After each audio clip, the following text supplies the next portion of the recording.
All right, sussy or not, we got to move on to the next topic. That was a fun one. Incredible play for sure.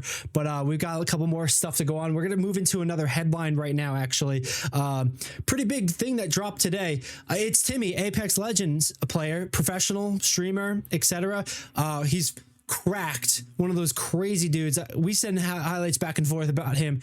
It's nuts, but it's being reported that he's leaving his organization DSG and he's going to be playing with Moist Esports. Moist Critical, Ludwig. Nick, initial thoughts, or we want to do a quick read through, or just like it's just like Moist Critical to bring a cheater on, a renowned hacker. Just kidding. No, this is sick. I love that like Moist and Ludwig have like their own like esports and stuff. I'm not like the biggest Moist Critical fan, but like, you know, it's awesome for the whole entire thing. And it's Timmy's like great, and they already had like a pretty good team, so it's gonna be probably pretty beefy. Like they're probably gonna do extremely well. It's Timmy's crazy. Right.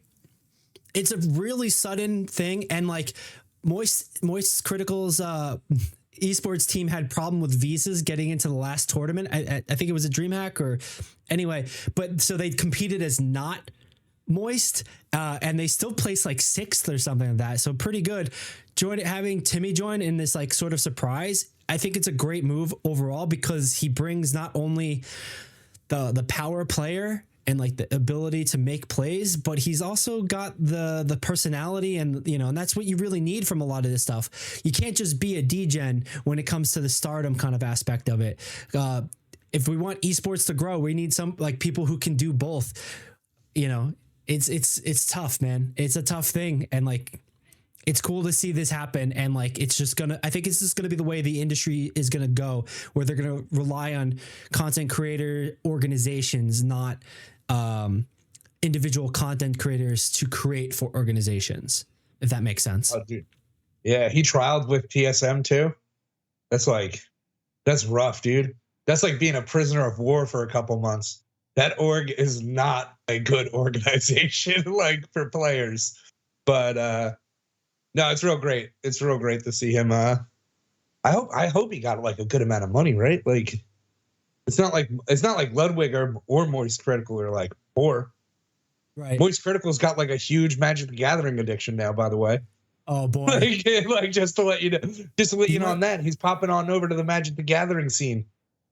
Yeah. He might start a team then. He might start a little bit of a competition org over there too. But like, you might want to retract that. He's got money. If he's playing Magic, depending on which format, dude, he might be blowing that cash faster than Post Malone. He's got the money to blow it. Like, I don't have that shit, fair, dude. He cracked a reserve box. He cracked like a reserve box or an alpha box. Okay, like. Okay. Wow. Yeah. Yeah. No, I don't remember exactly which one it was. But I think he cracked alpha. Or is it like a full box of just like, it was just crazy. Like when I watched it, I was like, that's pretty intense that you're just gonna crack that. Like that's freaks me out. I was like, ew, look at the way you're touching it. I can't believe you dropped that card like that. What are you doing? Like I was so upset. Right. And like, I do like the way they run their organization, generally speaking, because they are player first. They are not content first, but like audience first. They're doing it for the right reasons. So like, I do feel like their players get a fair shake at like a decent payday, at least sustainable for them to make a living. And like, that's an opinion. I know, like I've seen Ludwig express with his boxing chess match competitors, as well as Moist on his takes on video games, on developers, on other news articles and stories and situations. So I would really hope that he's doing the same. They're both doing the same for their organization, where he, like Timmy, can make a good living, a decent living for what he contributes to that. Yeah. Yeah, no, it's crazy. Simple enough. I was trying to he opened an alpha booster box, not alpha booster box, an alpha starter deck, sealed starter deck. When was that from? How old is that? Like that's 90s? They did it on the 26th, and that thing came out in like 93. The alpha starter deck. Like sealed is first, like you don't even know if they're like real Yeah. after, because they can be like resealed and stuff. But it's like $110,000 for one of them. Okay, like he just fucking like he's got the money. Like, Yeah. I'm not gonna let it, but like I don't even know if he's like Asmongold, where he's like, you know, I'm streaming on my alternate channel or anything like that. You know what I mean? Like, fuck Twitch. I don't need any more money. But he's like it was crazy. He spent like a lot of money on it. But he's like super into it recently. And it's not like the whole Mr. Beast thing where Mr. Beast got paid to play Magic the Gathering Arena for like one video, and he never said he liked the game. Like he just said, yeah, we got arena, we got this cool arena thing, Magic. Yeah, I don't even know if companies care if that happens. They're just getting it in front of people, and then people end up deciding for themselves. But those influencers definitely have a lot of influence. That's part of the deal, part of the package. That is a lot of money to drop, $110K on something like that, where you're not even sure it's real or fake. I have seen some. He knew his was real though. Okay. Like he went through one of the like people on YouTube that crack like old boxes and stuff like that. Gotcha. Something with a B. I can't remember his name. It was vetted. It was verified. Yeah, like that guy has like contracts and stuff that people are like that sign, because like he's been scammed on the channel before, and like I've watched it before where like literally it's just like a tape is on the card, like, and it's like a card from 3 years ago that's like a common that's worth like a penny, like, and it's just in his sealed alpha. Like it's super funny but not funny at the same time. Right. I have seen some of those videos with like the Paul brothers when they're in the Pokemon craze in the 2020 quarantine sort of phase of YouTube, and then some of them getting scammed on like big money cards. But it's just the risk that happens, the vetting of that situation. It's super interesting, and you're right. Like he's got the money to throw around if he's buying that. Best of luck to Timmy. Best of luck to Moist Critical and Moist Esports on the Apex, the rest of the Apex season. I know it's going to be a quick turnaround, and we'll hopefully get to see some highlights pretty soon. But if you're ready, Nick, we're gonna hop over into our main topic right now. It's Pokemon International Championships in New Orleans, North America International Championships. We had a full-fledged weekend of events through all of the Game Freak Pokemon competitions. We had VGC, we had TGC, so we're talking video game, we're talking card game, we're talking Pokemon Go, Pokemon Unite. They even had some side tournaments for what was the fighter game? I can't remember. Tekken, Pokken? I think. Yeah, Pokken. Yeah, I kept remembering it was trying to be like Tekken. It was a fantastic game. I really enjoyed it. But, you know, it's kind of a shame that it's not like more of a mainstay in something like this.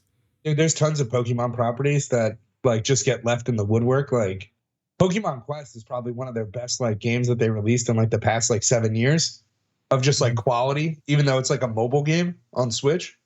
It's just a solid like game. Like it's super fun for my kid to play it and everything. So, but yeah, Pokemon's awesome. Right. And, you know, it's so interesting when it comes to competitive stuff where mobile lends not to be competitive. It's more of a cash grab freemium situation. You constantly talk about how hardware on phone cannot compete. And like the one asterisk I like to put on it is like something like Pokemon Go. It kind of, you don't need it to be that intensive. But again, it is like a lot of rock, paper, scissors strategy and timing and decision making. So like, there's still a little decent competitive line. But anyway, let's get into it. More or less, we want a big congratulations, run down the winners, run down some prize pools and some team metas for you. It was a 3-day event in New Orleans. There was a lot of action happening across, a lot of drops. So next time you see this happening, I think it's Worlds in Honolulu in a couple months. Take a look because they give away a lot of free stuff if you're playing these games. So first and foremost, it's TCG, the card game. They had 195 players in the juniors, 232 in seniors, and a whopping 2,700 in the masters.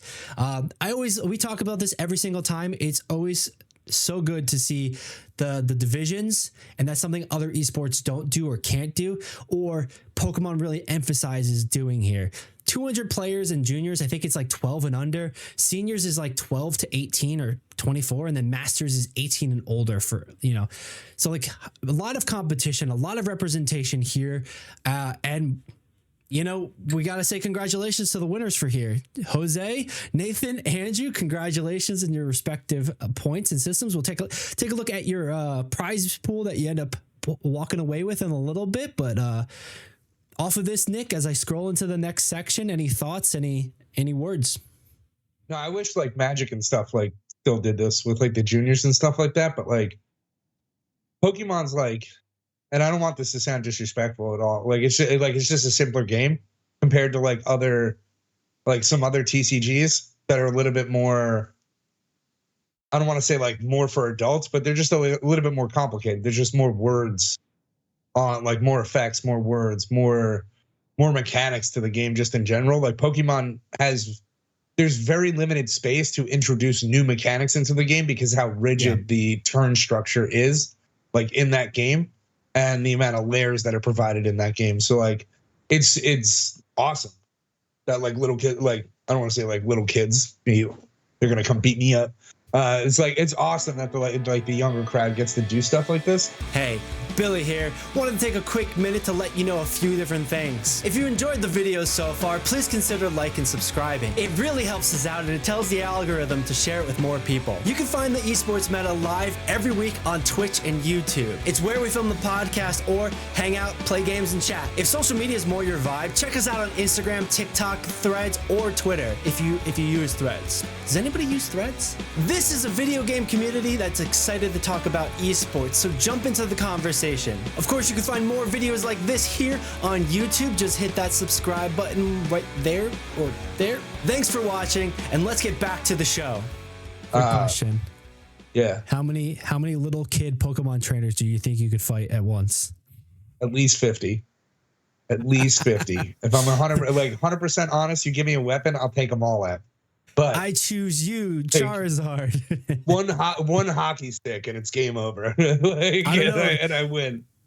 I think especially with these Pokemon trainers, they're scrappy and they're clever. Plus they show up with their dads. I'm gonna have to fight the dad and the son. No, but it's really cool that they do all this stuff. They've been doing it for like years. Magic used to do it, but like now if you play Magic, like if you can understand Magic and go to a tournament, then like you're playing with everybody else. Like there's really just deep end and deeper end. And like that's a bigger conversation too. Like you're saying, the layers of like mechanics and like how things resolve, the resolution of effects. Magic definitely has it, and you have to be somewhat of a rules lawyer to do it in Magic, because like you I think a good example would be you see that happen in like Yu-Gi-Oh. Like it gets so crazy sometimes with the effects when they try to like add this and that and kind of push it, and like sometimes it just gets incomprehensible. Like people understand it, you can understand it, but like it is so wild. Like turn 1, 20,000 damage to the face kind of stuff. You're dropping 20-star monsters or somehow with these effects and combos that you just take an infinite turn. And I'm not saying that happens all the time. It's meta dependent, but like that is absolutely something you can see it go off the rails at times with something like Yu-Gi-Oh. So like on the spectrum of things, you've got Magic, you've got Pokemon on both sides, and Yu-Gi-Oh is somewhere in space. Enough, like Yu-Gi-Oh and Pokemon like operate pretty similarly, except they're on the same side of the coin. They're just like one of them's cracked and the other one isn't. Like Pokemon is essentially just like baby combo decks. Like every single deck operates essentially the same. It doesn't really matter what, like they all do different things, but they operate exactly the same. Like there isn't, if you know how to play one deck, you should know how to play the other one, because you're just trying to achieve a different goal playing that game, but by playing the exact same cards. They just do different effects. And I know that like sounds a little complicated, but like, whereas like Yu-Gi-Oh is just, they're all just combo decks, and it's whoever gets the win. Like it's the winner. So in that way too, it's also it's also a different win condition, right? You have to collect all 6 of your prizes or make them deck themselves. Whereas in Magic, you make them deck themselves, or you take away the 20 face HP, hit points. So I think that kind of changes it too. It simplifies it, but it also kind of limits it in how that objective is met. Moving on. It's one of the. I was just going to say one last thing was like, it's one of the actual TCGs where going second is like pretty beast. Like overall, like it's a pretty beast game where you get to go second. Right. We're going to slide on down into VGC, the video game. I think they're still playing Pokemon Scarlet and Ruby. And it was pretty interesting. I watched a lot of it this weekend. It was a lot of fun to watch. We saw a lot of great decision making, rock, paper, scissors, item effects impacting stuff. But more or less, like, it's Pokemon doing Pokemon. The rock, paper, scissors times 12. In fact, it had a little bit less representation here. Only 50 players in juniors, 62 in seniors, and almost 1,000. Well, a little over 900. So big congratulations to Kevin, Joshua, and Patrick for taking first place in their respective divisions. Remember that one operates off points. So like a lot of the time, like if they have enough points, and it won't get them into like the buy, like the first day buy. I don't even know if they're still like doing that, but usually the way that like these players like operate is they won't even go to a tournament if it's just like a net loss, like not really a net loss, but like can just be like if they're not going to get the points to get any higher on the ladder and they're already invited into the championship, then like they just don't care. Well, I think this is the last major before Honolulu, which is Worlds at the end of this year. So I think this was like a lot of points. We're going to take a look at that a little bit later, how much money they're winning for this stuff, how many points they're getting, what kind of cool trainer badges they're getting. But yeah, big congratulations to making this, and even to everybody else here on the list in top 8. Collecting those points, competition points, get yourself into Worlds. Hopefully we see you at Honolulu competing. I'm a player of Pokemon Go, so I do enjoy this part. 258 people competing here, and a big congratulations to Aiden here. I did see a little bit of a breakdown on his team, but these are definitely names that weren't compete. I think they were competing, but I don't know if they were really placing. And maybe it's to your point where they're getting circuit points, basically. Not for Pokemon Go. No. Okay. No, they just get $5,000 for first place. Insanity, pure insanity for people swiping their fingers.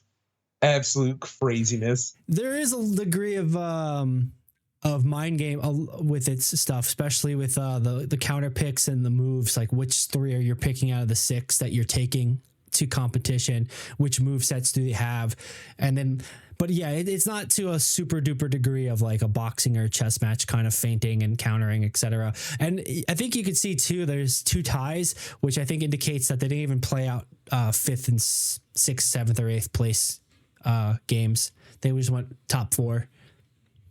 No, they definitely did. Like they definitely did, but they probably just had the same amount of points at the end of the day. Okay. Like I said, that happens from time to time.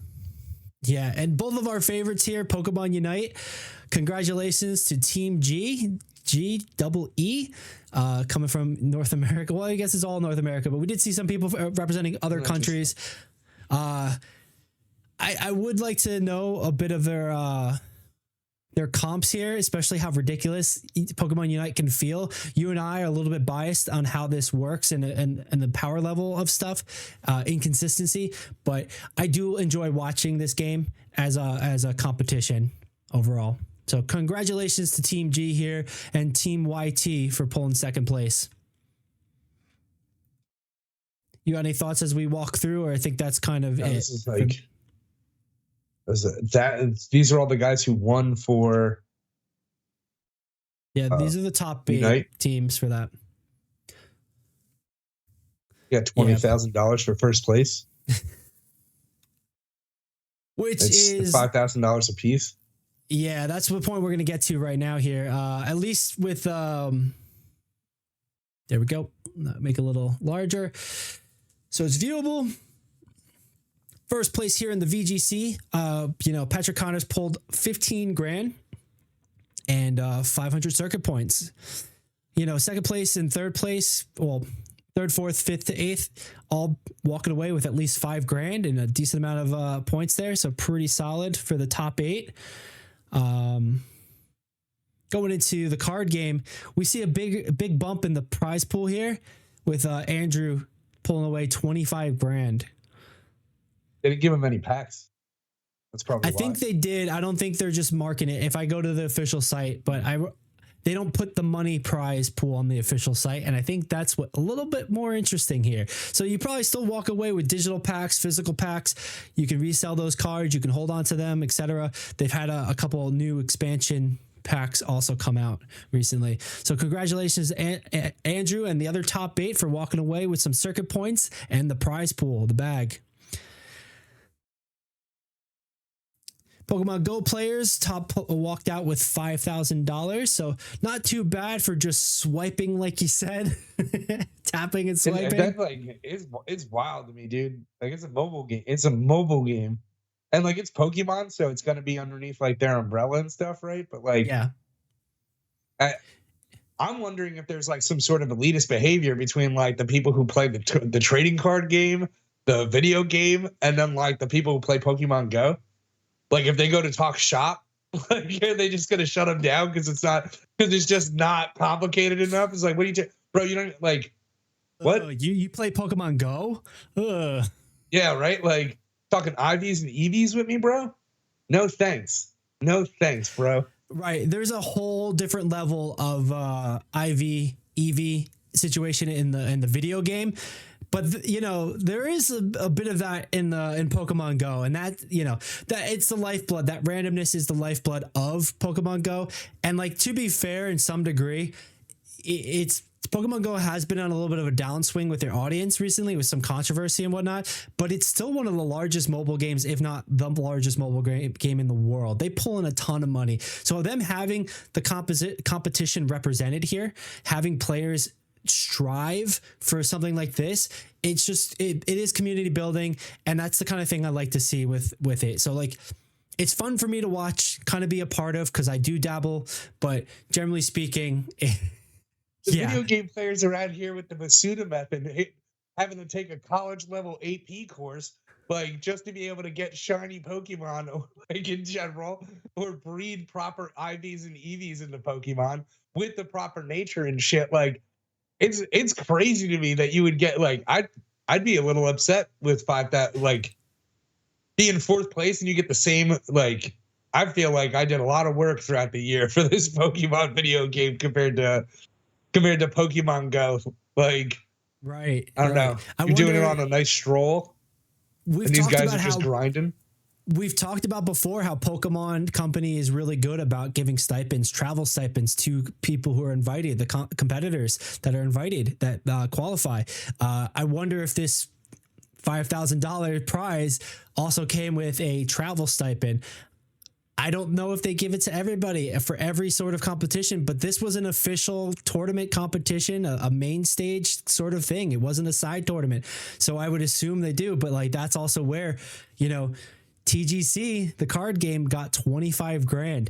And like, to a degree, it makes sense. It absolutely makes sense, because the card game the lifeblood is the competition back and forth. Whereas, Pokemon Go, you could just go collect berries and spin Pokestops and defeat gyms out in the world. But $5,000 does feel a little insulting for the volume of cash they are able to generate year to year, quarter to quarter. But something I'd like to see change, absolutely, for how sweaty those IV chasing is. But yeah, man, it's definitely small pickings in comparison. And I think the last one here is going to be for Pokemon Unite. Yeah, they don't even get money on this one, dude. So like, the message I'm reading here is that the more freemium it becomes, the less prize pool it is. It's like I've said this before. Like, that's interesting. Like, Luminosity Gaming's always like doing pretty well. Knee how ignorance. That's wild name, bro. Like Pokemon is a pay to win game. Like I said this before, like you can't You Like can't sit Pokemon there Go and try to. or what? Pokemon Unite is a Yeah. pay to win game, 100%. It like I mean like you could say that about like TCGs, but the VCG is not pay to win. Like you could pay someone who's got no life to try to like to you do all the work. But there's no like buying Pokemon on the secondary market or anything like that. But Pokemon Unite takes like I think it was like $1,200. Like if you want to start fresh and play competitive, it's $1,200 investment. And then what's the option? Like I'm gonna wait 8 months to be able to get all the stuff up, but there's all stuff coming out each time. So like it's just not a competitive game when you have to pay to like literally do it, and it's a free Switch game, like a tablet with controllers. I want to jump in and say that one of the big parts of that is the power creep. Each new Pokemon is just so overwhelmingly good. And like there's a degree where you kind of want that to happen, right? You want that like shake up in the meta and the development of strategy and whatnot. But like it really feels like heavy handed. And like we're going to be talking about it Chinese Disney, dude. Well, it's owned by Chinese Disney. I was literally just about to say that. Pokemon company. Like it's owned by Tencent, bro. Like that's crazy. It's Chinese Disney. Like they want your money. They're gonna take your money. We were saying the same thing about, well, you know, looking out Marvel Rivals, look out these cash grab sort of games. When you have a NetEase, a Tencent, they're going to be looking at profits. They're going to be looking to get people playing the stuff, getting hands on it. But generally speaking, bottom line is dollar bills. Yeah, it's just to get you in there, get as much money out of you as you can. And if you stay, you're going to be a person who's willing to spend money on the game. Like everybody's using a mobile. It's just a mobile like marketing scheme. They're trying to make whales, and they're going to make their money on whales for the most part. Yeah. And like little kids, like that's it. I mean, that's a really good point because because you could spend money or you can spend time, and like that's the friction. The time is the friction. So you could completely play it for free, but it's going to take you a long ass time to kind of get up to speed. You know, you might be able to choose your favorite character and they might be meta kind of thing. But like, yeah, the next one comes out and like you're kind of then stuck behind the curve and then you're just eating shit basically on that ladder board. Most of the people who are paying for this stuff are paying more per hour than they make per hour. That's it. Like it's pretty friggin' insane for this stuff. Like it takes so much money and they spend so much money and they don't like they make money, but like again, it's like it's just too much money.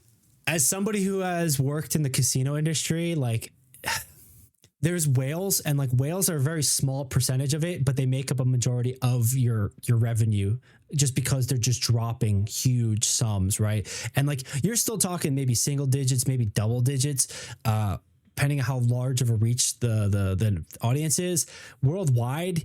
Absolutely. But like 99% of the players are not doing that. And like, you don't need to have that happen. But yeah, like those few people who will spend it. And like, that's like I said, speaking from working every time.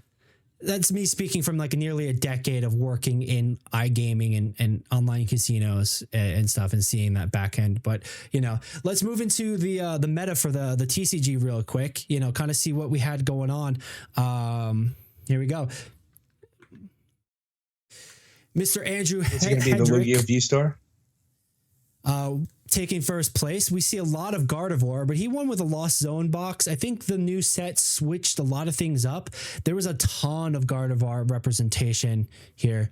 And like really only one Snorlax in top 10. One Miraidon. Regidrago was a deck that I liked when I saw play, but here either didn't have the luck, didn't have the matchup, etc.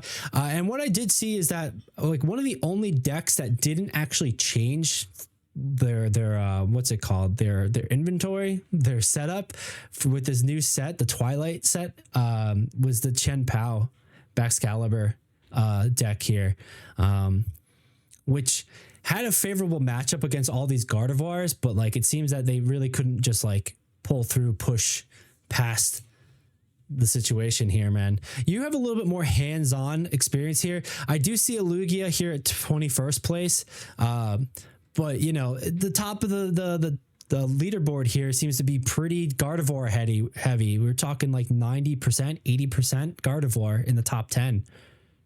Yeah, because it was like the most recent like set that came out.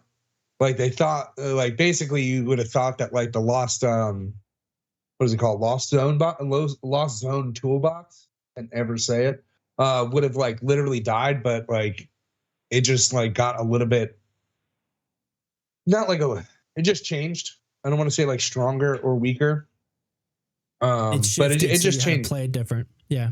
Yeah, and so like assumed that like the Gardevoir deck was only going to be like,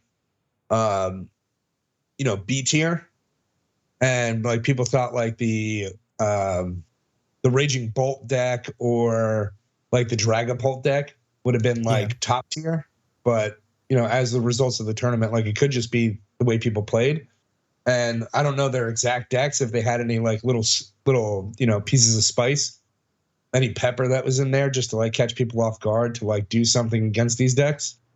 Yeah. I don't know, but like for sheer percentage wise, this is a lot for Gardevoir. So Gardevoir probably came out strong. It was probably the proper read for this point because it was a pretty quick turnaround for the set to drop and then this tournament. It'll be interesting to see what happens before Worlds. I'm not entirely sure, don't quote me, right? I don't believe they're going to be dropping another set before then. So we're going to be seeing this meta develop with these cards. And Pokemon's not really one to do a lot of heavy banning with this stuff. Yeah, they usually just let it rock for the most part. Like Charizard was pretty like, was pretty like that. Like because they release so much stuff, they'll just let a deck be the top deck for, 3 months or 2 months or something like that, and then they'll just release something new. But like most of the time, I think it's like 1, 2, 3, 4, 5, 6, 7. Like usually around 20 something cards, 20 plus cards ends up being the exact same regardless of like what deck you're playing. Just to like let everybody know, like all of these decks have like 20 of the same card. That's what I was saying. Like these decks like play very similar. They just do different things, like in general.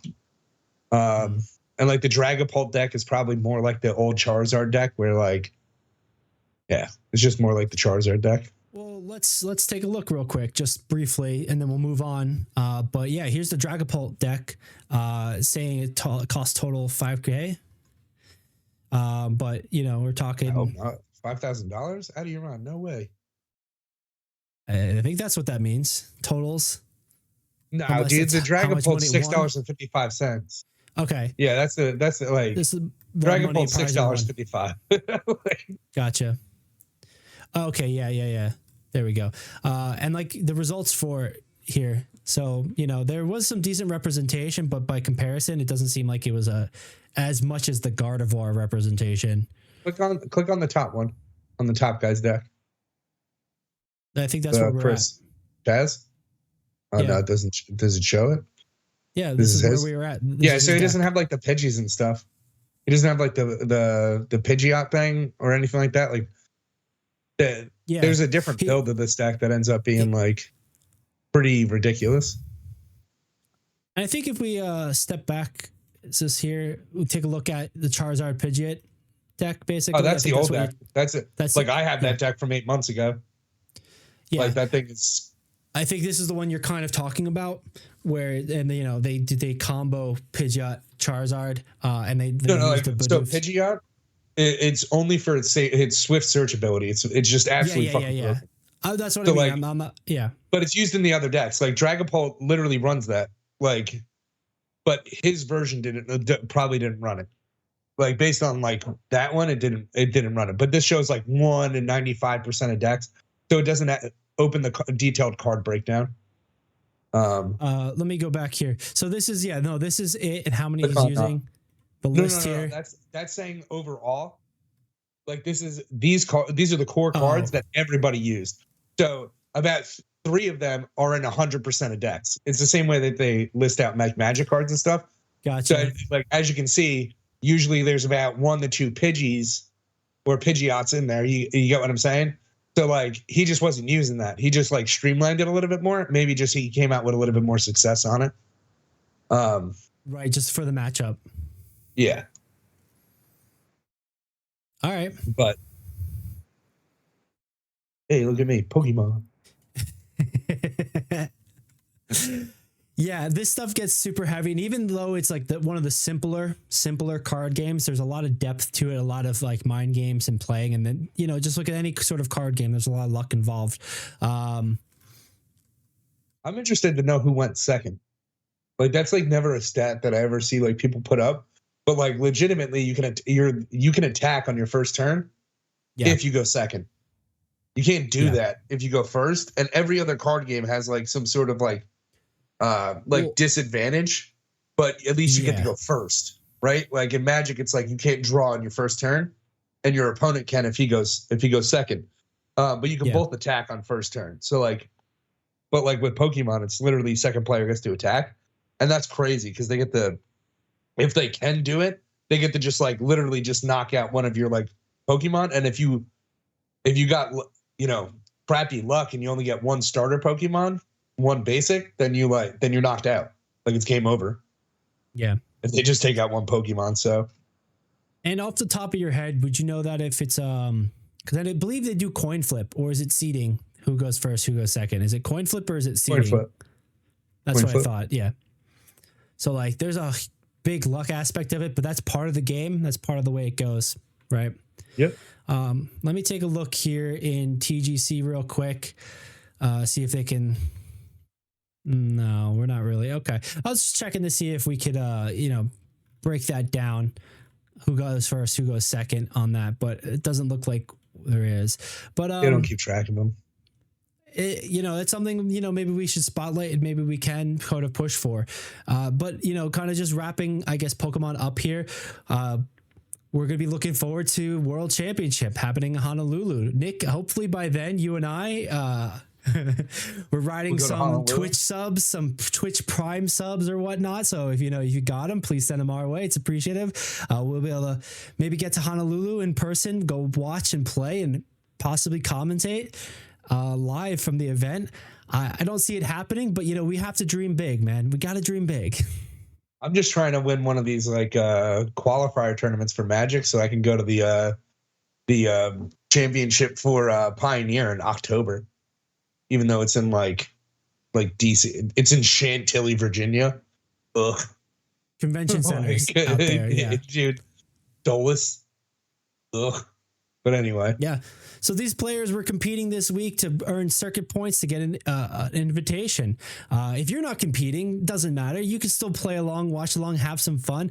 Pokemon's always great about including people, places, things. You could even go to Honolulu yourself, check out the weather, check out the surf if you're doing that, catch some Pokemon via Pokemon Go out there. I know they always push special events at these things, especially for Pokemon Go, special packs to buy, special Pokemon-centered merch. And I know Nick, those Pokemon people, they love their special merch. Yeah, dude, it's going to be like Pikachu surfing. Like it's a Pikachu set. Like, Pokemon Go, you got Pikachu's with surf. Like dude, that's like we already see what the art team's doing, man. They got the snorkels, they got the flippers. That's it. Pikachu surfing. Get him out there. The competitions are always exciting. I had a lot of fun watching it this weekend. Congratulations to the winners. Congratulations on your prize pool. Congratulations to all the contestants being able to make it there. That's a big deal. And it's a lot of fun to be able to say you did that. With that, unless you have any final thoughts or what's your takeaway here? What would you like to see would it come up in Worlds? Would you like to see a big TCG meta shift? Would you like to see the video game kind of like explode because we're going to see a new Pokemon game probably soon? I think one of the things like the TCG is like missing is that like it's never it's like always obvious what's going to be good. Like this is like the biggest problem with like Pokemon is that like it's always obvious what you're going to like, not the best thing that's going to be played, but like if we were to say like pick 5 decks that you can make right now that you think are strong. Like every player would like off the new pack, like every player would probably pick the same thing. and I think that's like pretty disappointing. Like, oh my God, what's that one Pokemon? There's literally like one Pokemon surprised everybody, and it was like the little electric squirrel. Oh yeah, Chauserisu or something like that. I can't remember its name, right? Pachirisu, I think, yeah. Pachirisu, like so like that Pokemon came out of nowhere and surprised everybody. That's why it's like in all the advertisements now for VCG. Like it's just a mainstay in Pokemon VCG going forward because it was such a surprise for a lot of people. And I don't think you'll ever like really like have that in the TCG. On that note, you might not have that in TCG, maybe, but like VCG, they had another one, Vikavolt. It's only the second stage of a 3-stage evolution. And that was getting some play in the VGC. It also gets some play in Pokemon Go and then the Great League competitions there. But that's, another meta breakdown for another meta time. Yeah. I can talk Pokemon for way too long. All day, Nick. All day we're talking Pokemon. I can't talk it all day, dude. That's crazy. All right. Real quick hydration check. Make sure you're drinking some water. Stay hydrated, boys. No water. Coffee.